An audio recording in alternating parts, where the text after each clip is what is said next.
Well, how we doing? Everybody good? Good and doing. All right. Well, boy, we are in the middle of a little section of apologetics called tactics, right? Tactics for sharing our faith and defending our faith. You know, what kinds of biblical tactics can we have? So, tactic number one, anybody remember what it was? Defending. I don't know. No, two was questions. Hold on. Mindset. General mindset. Ask questions. General mindset was number one. Number two was asking questions. Tips. And what's that? Approach tips. Yes, we had some approach tips and stuff. What's that? Guess driven. You're just going to guess what number three is? Yes. Focus on Jesus. How did you guess that? Yeah, that's incredible. Number one. All right. Yeah, that's coming up. That's coming up. Number two. The questions. Anybody remember what two questions are kind of like the model questions? What do you mean by that? Yeah. So what do you mean by that? Right? Simply, what do you mean? How did you come to that conclusion? And then number two was, how did you come to that conclusion? And that's really my favorite one, right? So if somebody says their beliefs to you, simply, oh, how did you come to that conclusion? Okay. I was downtown Grand Rapids talking to people. Sometimes during parades or if there's like a festival downtown, I'll just go downtown and just try to strike up conversations with people about Jesus. Okay. What's that? There was a Trump rally. Yes, there was. That was very tempting to go to that one and try to talk to people, but I was otherwise busy. But one time I was talking to somebody downtown Grand Rapids, and I just simply said, so, you know, I was talking to maybe three high school students. And I said, so what do you guys think happens after death? Right? How did you did you just walk up to them? Yeah. Yeah. All right. I mean, sometimes I'll take a clipboard. I'll take a clipboard with a pen and just do surveys. You know. Yeah, you want to come sometime? You can come with me sometime. You should make a TikTok of doing this. Well, the problem is when I've tried videoing, people are less. They're afraid of the camera. See, so while it would be cool to put some. Yeah. Oh, they have those? Yeah, I know they have those. Thank you, son. Get a ear piercing and make it the camera. Or a nose piercing. Like imagine. Great. Yeah. Like gauges. We can be twins. Right. I've been wanting one of those. Yeah. Or like your eyebrow. Right. So I'll be. The eyebrow. So I'll be talking to somebody with my little gauge going. So, what are you guys? Like a United States. Have you ever seen Miss Congeniality? Yes. Who's that? It's like a movie about Okay. It's a spy. about a spy who pretends to be like in the Miss America pageant, and there's like an announcer in the pageant. Okay. And she wears like a United States flag. And it's a Like camera. a pin on her, and it's actually a camera. Or you should get one of those shirts with the pocket like this. Genius. You Well- should make you should get a This is way like too America smart for grading us. in and put a camera in that if you're going to the Trump rally. Oh, that's right. If I was going to the Trump rally yesterday, But I guess right? So anyway, I was talking to this group of people. Asked them to do right in my button. Good. You have ideas, Bill. I mean, this is pretty amazing. I started trying to, just tell a story about Jesus, and we went to hidden spy cameras. Love it. You guys are really my entertainment for the week. Really, I don't need to watch Miss Congenial. I got you guys, because you guys are much more. Yeah. Okay. Reading your Bible is better. So you should do that. I will. Amen. I will. The point is, you will get some very strange people that have some very strange ideas. This one high school student believed that he was going to be reincarnated as a giraffe. Yeah. Wow. When I asked him what would happen, and so it was a great. All I did, instead of saying, "Well, that's not true," I said, "Huh? How'd you come to that conclusion?" And really, just through that one question, this student was like, He had no idea. Why? What's that? You know, Brent would be reincarnated. How do you like come to that? Like, do you get to choose what animal you want to be? I have no idea. The point is, by simply asking that one question, I became sort of like remember the analogy, a pebble in somebody's shoe, right? Just a little bit of discomfort in the back of his mind that like, maybe I don't know what I'm talking about. And I got to talk with him about the Lord a little bit. I don't know how much of an impact I made, but again, right, the bar is low. It wasn't like I was trying to plant a seed, water it, sit there for it to grow, and pick the fruit all in like 5 minutes, right? I was simply trying to plant a seed. And I did. So the worst thing that happened is he left going, I don't really have a good reason for believing what I believe. And that's great, right? So it's just an example of how to use the questions that we talked about last week. And so today, focus on Jesus. Now this might seem obvious, right? Duh, right? That he's going to be the focus. But I want to explain a little bit what I mean. Could we look at real quick 1 Corinthians chapter 2. 1 Corinthians chapter 2. I was thinking about this verse this morning, actually. It just kind of came to mind. And Trevin, is this your last Sunday here? Or you'll be here next Sunday too? Yeah. Okay, all right. Just I don't know for sure for Sunday school or not. Okay. I think Right. so. Maybe. I don't Think so, maybe. I don't. I'm not going to be here next week. Yeah. So. Dang it, I'm not Yeah. So anyway, we're going to be out of town, but all right. But Trevin has 1 Corinthians 2. Let's do the first 3 verses. And so it was with me, brothers and sisters. When I came to you, I did not come with eloquence or human wisdom, as I proclaimed to you the testimony about God. For I resolved to know nothing while I was with you, except Jesus Christ and Him crucified. I came to you in weakness with great fear and trembling. Okay. Think about, this is, who wrote 1 Corinthians? Paul, the Apostle Paul. Now take a minute, when you read the Bible, take a minute to think about what this is saying and what you can learn from it. I mean, look at that. When he came, he didn't come with what? Eloquence or human wisdom? Yeah, eloquence. What's eloquence? Speaking smooth talk. Like if somebody is a really good speaker, My dad. they have eloquence. Your dad is eloquent. Okay? Paul said, I came to talk to you about Jesus, and I didn't have that. So he didn't come with eloquence, and what else? Human wisdom. Human wisdom. So do you ever feel like, man, I don't have a lot of wisdom? Yes. You ever feel like, Often. I'm not a super great speaker? Yes. Well, you are in great company, because Paul said that about himself. So that can't be an excuse to not talk about Jesus, can it? Well, I don't know a lot. I'm not all wise. No problem. Nobody is, including Paul, right? All right, so doesn't that kind of encourage you? Yes. It encourages me. The second verse, what did he decide to know? What did he resolve? I don't need to know anything except Christ and Him crucified. And we know Christ and Him crucified. Oh, so you don't need to know, it probably takes 10 years of schooling before you can go talk to people about Jesus, right? No, actually it doesn't. Okay?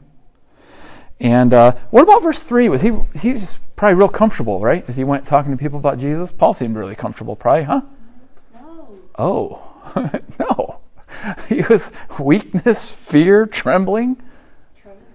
Now, sometimes it's so easy.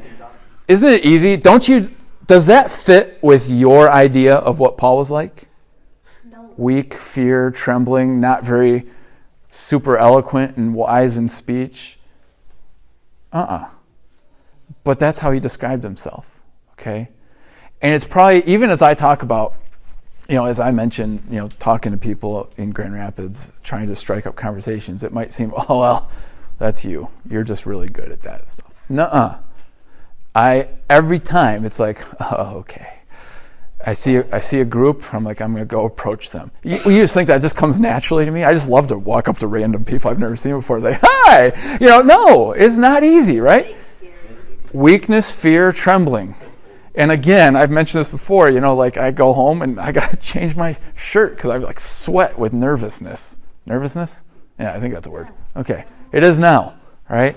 So you guys can also focus on Jesus, just like Paul. Determined to know nothing except him and him crucified. You don't need to know a whole bunch of stuff. Just focusing on Jesus. All right? So this is a question. Who do you think Jesus is? Who do you think Jesus is? I think it was maybe Ruby last week. Did you say, how do you start conversations? Was that one of the questions you asked, if I'm remembering correctly? Yeah, that's really great. Sometimes talking, hey, do you go to church anywhere? That's a question you can ask. Or it is, hey, who do you think Jesus is? All right, that's a good question. I'll get to the Lord lunatic liar part in a minute. I've already mentioned it once, but this is Matthew 16:15, right? Jesus said the same thing. Who do you say that I am? Right? That's what he said to the disciples. So that's a great question. I really think modeling, anything we can model after Jesus is a great idea. All right. So who do you guys think I am? That's what Jesus said. So who do you think Jesus is? I remember when I was a little kid, I think it was after camp. I was in elementary, so I was a young, I went to camp somewhere. Or it could have been VBS, I can't remember. But we were had a teaching about witnessing to people. And so I took the bus to school. And I got on the bus after the summer camp. And I got on the bus that fall, it must have been. And I started asking people. I said, so are you Christian, Catholic, or what? That was my question that I started asking. Yeah, I don't know if I'd recommend that question. That seems a little blunt. But, hey, it can work. But who do you say that I am? All right? Jesus said some pretty amazing things, right? John 14:6. This is a verse you've probably heard before. I am the way, the truth, and the life. No one comes to the Father except through me, right? Jesus said that. Jesus said the Jews said to him, you're not even 50 years old, and you've seen Abraham? And Jesus' reply is pretty amazing. Truly, truly, I say to you, before Abraham was, I am. Right? That's from John 8:57 and 58. So Jesus said some pretty amazing stuff.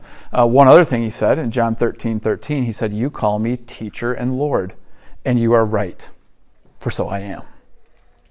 Now, I brought up these three verses here, John 14:6, John 8:57 and 58, and John 13:13, because Jesus said some bold things about himself. Yes, I am teacher, I am Lord. And yes, I was around before Abraham. And I am the way, the truth, and life. No one can come to God except through me. And this is where the Lord lunatic liar part comes in, okay? Because most people will say that they think Jesus was a good moral teacher, taught some good things and all that stuff. But Jesus really didn't leave that as an option, okay? Just a good teacher. Okay? If a good teacher says stuff like this, right, he's either correct, right? He either is Lord, or he's not quite right in the head, or he's just lying. But he can't just be a good teacher and say stuff like this, right? I think we've talked about this before, right? But I just want to bring out the logic of that. Does that make sense? Just to say Jesus was a great guy doesn't really make sense because Jesus said stuff like this. Are you following me? All right. So when you do talk to people, who do you think Jesus is? Most people say, well, he taught some good stuff. But they won't say Lord. And those are the only three options they have. And when people understand that, almost nobody wants to say Jesus was a lunatic because he was a good teacher. He taught good stuff. And they certainly don't want to call him a liar. And so the only other option is, I guess he's Lord. Okay, it's good logic for you. Okay, that is solid. Triple L's. Pastor Nick would love Latin Oh yeah. Another triple. Facts, he would. He loved his Speaking to his common Baptist letters. Common letter. Alliteration. Alliter- yeah, I'm sure he's still, yeah. All right. Yeah, He always drops in he- like the. he does that kind of stuff a lot. One of my favorite things from the sermon today was about convictions. Convictions come through convulsions. That's what I thought that was pretty funny. All right. Anyway, all right. So we're focusing on Jesus, and this is just a great question. Who do you think Jesus is? And there's only 3 options: Lord, lunatic, liar. Good teacher starts with G. Doesn't fit. No, it's not logical. Okay, you got that? A logical's another L. Wow. Can't think of another one to come back. Okay. Next, after, who do you think Jesus is? Another thing to consider is, do you think the disciples were lying about the resurrection? Oh my goodness, that's like a conspiracy theory. Is it? Well, not really. Okay. But like, okay, never mind. Just No. well, okay. At my school one time, Uh-huh. our teacher was like pretending. Uh-huh. Emphasis on pretending. That like he didn't think the resurrection was real, and he was saying how like some people, I don't remember exactly, but basically he went in to be like, this is what some people would say about the resurrection, but we Right. think this. Right. And Right. some Yeah. people think it didn't happen. So let's think about this for a minute. Were the disciples lying about the resurrection? And before I go further, I have a quick question. And I want you guys to talk about it with somebody next to you. Okay? What are some things that motivate people to lie? Why do people lie? So talk about it. Think about it. Get some ideas.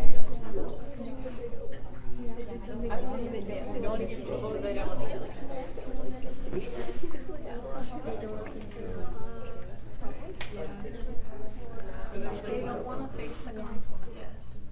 What do you think, Trevor? Because they're guilty. Okay. It sounds like the conversations have died down a little bit. Throw out some ideas. Why do people lie? So they don't get embarrassed. Protect their reputation. Protect their reputation. They don't want to. Not get in trouble. Not get in trouble. Braden came up with this to be cool. To be cool. That's the reputation thing. They don't want to face the consequences. Ooh. Yeah. They feel guilty. They don't want to face consequences. To influence. To become popular. Become popular and cool. Right? Like people pleasing? People pleasing. Okay. Pass. Yeah. All these things, people lie to get something.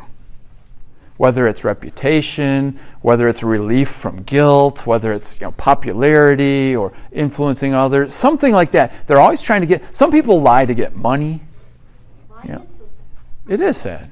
Some people lie. There's lots of reasons, but does anybody lie? No. Well, I'll save this question for later. Okay. So think about motives that people have for lying, like the ones we just discussed. Okay. All right. Back to this. Were the disciples lying about the resurrection? Okay. No. So first of all, we're going to ask that question. We're going to answer that. Does it even make sense that they would make up that lie? Okay? Knowing what you know about why people lie, do any of those motives fit the disciples? That's what we're going to think about. Okay? All right. So historians. Now historians, there are 4 things that religious and non-religious historians agree about Jesus. Okay? Yeah. Sorry, I was just thinking like another motive. Oh, yeah. To give people hope. Okay. Give people hope. And what are they trying to get out of it? Why would the liar want to give people hope? A false hope? So they trust them, yeah. Oh, okay. So really, they're trying to get trust in themselves. Okay, if they're lying about a hope. Yeah. Okay. So historians, non-religious and religious historians agree about 4 things about Jesus. Number 1, Jesus existed. I don't know if there's a single historian on the planet that thinks Jesus didn't exist. Okay, so this is like a settled matter. Okay, Jesus was baptized. Almost all historians, even the non-religious ones, agree that happened. They also agree that Jesus was crucified under Pontius Pilate. Okay, those are 3 facts that basically, if you don't believe that and you're a historian, you are in the way, way, way minority. But the fourth thing is also something that everybody agrees. The disciples claimed Jesus rose from the dead. Okay? No historian.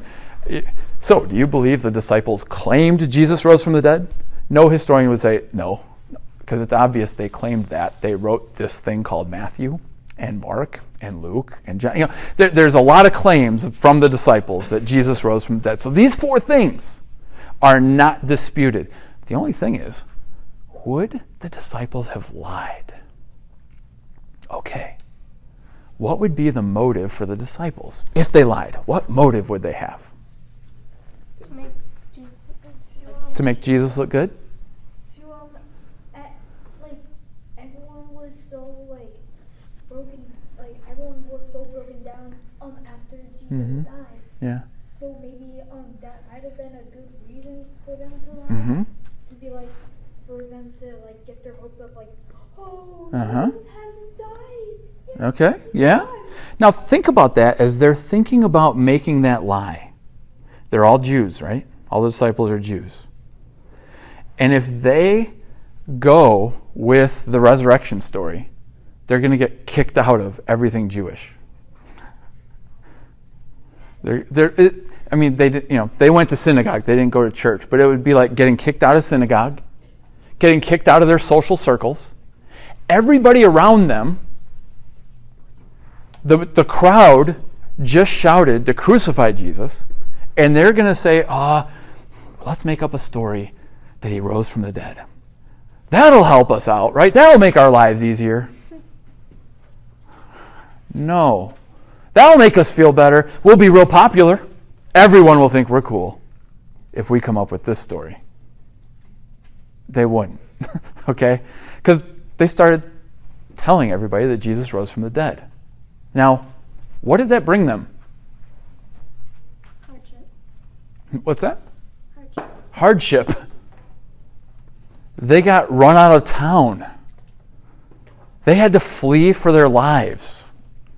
They got put in prison. They got beheaded. They got tortured. Somewhere along the line, if they made this up, they would crack. You see? But they didn't. Every single one of them were killed for their claims. Every single one. Now, Thomas, church history tells us that Thomas was killed in India. Now, they didn't have text messaging, okay? So picture this. Thomas is in India. Trevin, that's news to Trevin. He thought they did. Yeah. Yeah. Pigeons? Well, that's just the thing. Picture this. Thomas is in prison in India. Peter's in prison here in Rome. And they're scattered around. And they don't know. Thomas is sitting there. Did Peter recant? Did Peter give up? They don't even know. So you're sitting there, and all you got to do is just say, yeah, sorry, I was lying. And then you get to go home. And they decide to die instead. All of them, separately, in different places across the world. Is it logical that they were lying? It's not very logical. Okay, again, look at the evidence. What does the evidence say, and what is reasonable and logical? The logical conclusion is the disciples believed with all their heart that Jesus rose from the dead. Okay? And then they went out and said what they saw.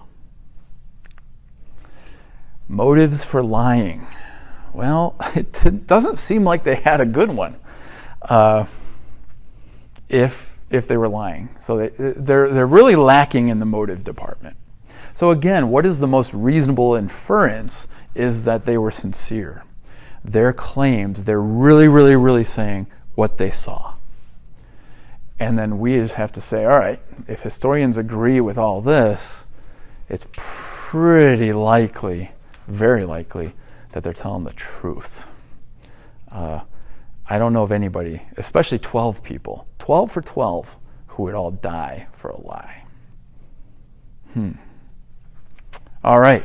So we have, yeah. So interesting too. Yeah. Don't mind at the end of Matthew, it was the chief priests and the elders who were doing the lying. Yeah. I'm reading it right now where they actually bribe the guards to lie. Mm. So here they're, willing to talk about to die for this, right? So what motive do they have? But the people that are against it are the ones that are doing the lie. 'Cause they're trying Right. to deceive the people. Let's spread a lie that the disciples stole the body or whatever. And what was the guards' first concern? That they'd be dead. Yeah. And so the Pharisees are like, we'll keep you out of trouble. Because if it goes to the governor's ears, what they said. Yeah. Don't worry, we'll take care of that. Yeah, what if the governor hears, right? Because nobody wants to suffer for their lie. Lying is to relieve our suffering. Nobody ever lies hoping it'll bring prison, torture, and death. Right? They lie to get rid of prison, torture, and death. See, it's just it's the opposite. So yeah, that's a good point. That's a good call. All right. So who do you think Jesus is? Is it reasonable that the disciples lied about Jesus? Those are questions that get people thinking. Okay. Also, this is not really a question. This is just something I've said before. But saying Jesus said this sometimes gets people to think more than saying the Bible says. Okay, I've mentioned this before. This is just in my own experience. Okay, and I've read it somewhere too, and I think so far that's correct in my own experience. Talking to people, and when I'm on the street or with friends or whatever, just saying, well, Jesus said this, gets them thinking more than the Bible says this. So just a little tip, sometimes if you can stick with what Jesus said, that can be helpful. Okay, does that make sense? Any questions so far? Thoughts? Or pretty straightforward stuff. All right. Whoa. Tough question number 1. Tough question. Yeah, we're good. Tough question number 1. How can you believe billions of people are wrong? You Christians are bigots, intolerant, arrogant, etc. Right? That's not really a question. It's more like a, right? Oh, so you think everybody has to believe just like you? Or, are you so right? Everybody else is wrong? Right? And they accuse you of being arrogant. Bigot. What's a bigot? Okay. Well, a big idiot. Prejudice. You're prejudiced against other people that don't believe like you, kind of thing. Okay. So this is a number 1 thing, because tolerance is a big deal in our country right now, right? Tolerance. You got to be tolerant. Right? So, I've had this a lot. Right? People have said this a lot to me. How do you handle that? Well, because Jesus said that he's the way, the truth, and the life, and in Acts 4 it says, there is salvation in no one else, for there is no other name under heaven given among men by which we must be saved. So yes, we do believe that billions of people are wrong. And that can make somebody feel bad. I mean, you can be tempted to feel bad with this culture of intolerance. Okay?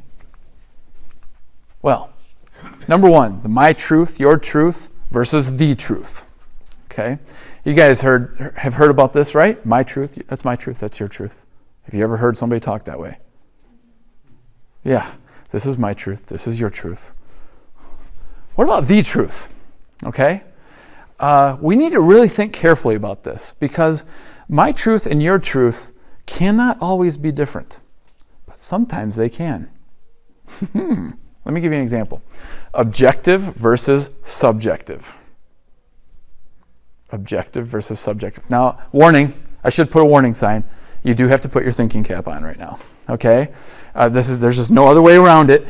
People in this world are not thinking carefully about things. We need to think carefully for a minute. Okay? Objective truth and subjective truth. Let me give you an example. Objective means true to reality, true to how things actually are. That is objective. An objective truth, something that is true to reality. Okay? Subjective is personal preferences like ice cream or pizza toppings. Okay? So there are some truths that are objective and some truths that are subjective. So for example, if I say pepperoni is the best pizza topping. Is that objective or subjective? That's subjective, right? That's my personal preference. But I do believe that. That is my truth, okay? What is anybody else have a different favorite pizza topping? Pineapple. I was about to say something. Pineapple. Bacon. Anybody else have different? Sausage. Mushrooms. Cheese. Okay. All right. So subjective. Okay. Subjective. The reason it's called subjective, it depends on the subject. Like if you're being studied, like if you're like being studied like in a psychological experiment, you're the subject. Okay. If you're looking for a criminal, the criminal's the subject. Okay. So subjective just means the subject gets to determine the truth. Subjective. Okay. Objective. What's an example of an objective truth that's not debatable? Trump got shot the other day. Okay, Trump got shot in the ear. Okay. Oh no, he didn't. We saw it. Yeah. Okay. That's great. What's another example of an objective truth? I'm sitting in this chair. Braden's sitting in the chair. Now, everybody except Rachel believes that's true. Okay. Rachel has some sort of subjective truth going on. Okay. But yeah, so there's objective truth that's just true to reality. Now, Braden's sitting in the chair. What makes that true? His butt is in the chair. He is not falling out. Okay. The legs can still go. All right. Does you seeing it make it true? No. It's true even if you don't see it. The subject, the people, don't make it true. I guess Braden technically makes it true. But so it's very, very important that you understand that. Objective truths are true whether you believe it or not. Okay? They are true. Anything that is objectively true doesn't require a person to believe it. It doesn't require a person to see it. It's true no matter what. All right. So, this question, what is the tallest mountain in the world? Everest. Is that objective or subjective? Objective. Objective. Because you could prove it with numbers and a big long tape measure.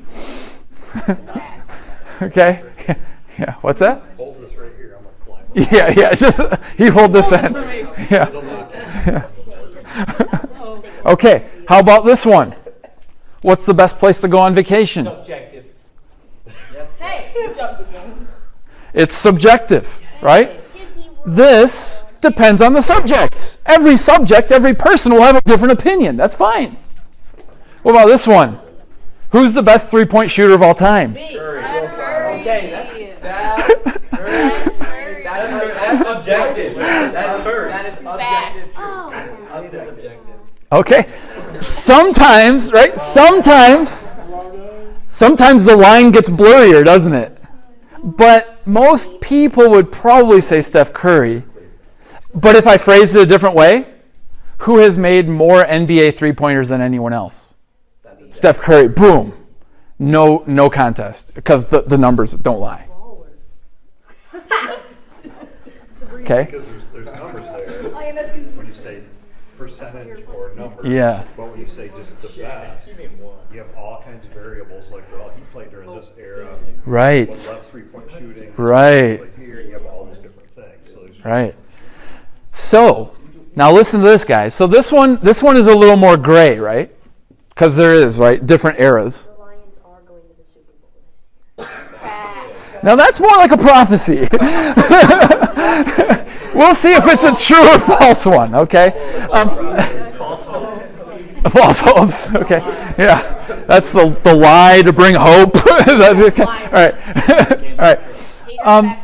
But look, guys. Think about this for a minute here. This is sort of a grayer question. But in proving it, we go to data, reason, right? Oh, why do you think that? Why do you think Steph Curry? And you can rattle off some data, some proof, some evidence, right? You can't just go, that's my truth, and just be on with it. Okay.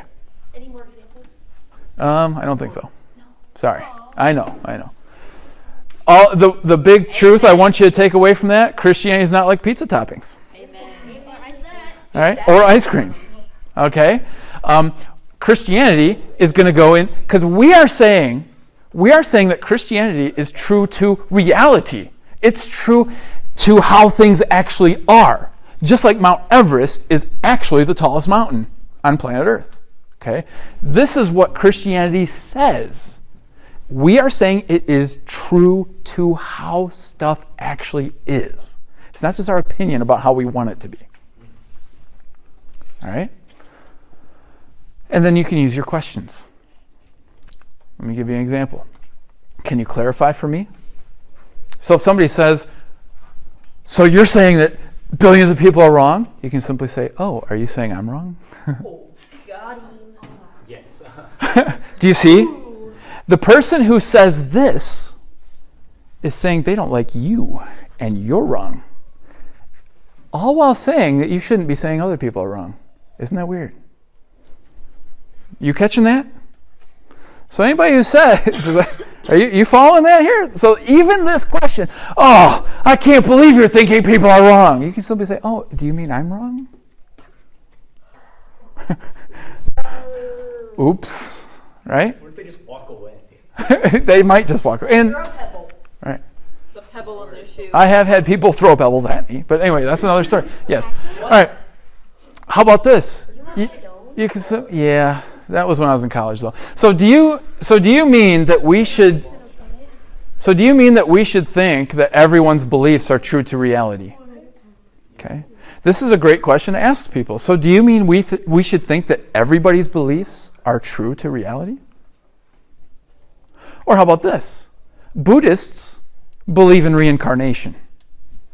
Atheists think death is the end. And Christians believe in heaven and hell. So how can they all be right? They can't, right? No. Is that what you're going to say? I was gonna say, they all have it's all death and stuff. Yeah. When you die, you either, to Buddhists, when you die, you are reincarnation. Right. Just like Christians believe in heaven or hell, they believe that they will either go to heaven or hell when they die. Right. Right. So they can't do all three. Okay? Either Buddhists are right, or atheists are right, or Christians are right, but nobody can be right at the same time. Right? That'd be really tough for somebody to believe, what's going to happen to you after death? Well, I'm going to be reincarnated and then go to heaven or hell, and then death is also just the end. Seriously? You can't do that. Okay? So really, and these are not fringe little beliefs. These are at the heart of these religions. And I'm calling atheism a religion because it really, really is. These are at the heart. So it's not bigotry or prejudice. It's just math. Okay? You can't have everybody can't be right if they're believing contradictory things. Okay? So it's not being a bigot. I'm not a bigot. I don't hate people. It's just math. Two opposite things can't be true. 2 + 2 is either 4 or not. No, it's not 5. 22. Maybe Braden's not in the chair. I don't know. No, okay. All right. So that was tough question number 1, and that's where we have to stop. We have more tough questions to look at next time. But hopefully, focusing on Jesus, remembering that you're wise enough, you can speak well enough, and you can tremble in fear enough, just like Paul, okay? And asking the questions and realizing, hopefully this gives you a little bit of understanding about my truth, your truth, because you're going to hear that a lot. Whether you're talking to people on the street or not, people are going to try to tell you that Christianity is like pizza toppings and ice cream. No, you can pick your pizza toppings and your ice cream, but you can't pick your truth about reality. Mount Everest is the tallest mountain. And Jesus did rise from the dead too, by the way. Okay. It's not like we're going to die someday and you're going to have people over here that go heaven or hell, people over here reincarnated, people here just end. It's one truth.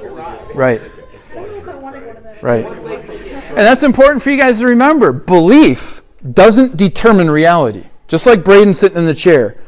If you believe Braden's in the chair, does that make him in the chair? No. Braden's in the chair whether you believe it or not.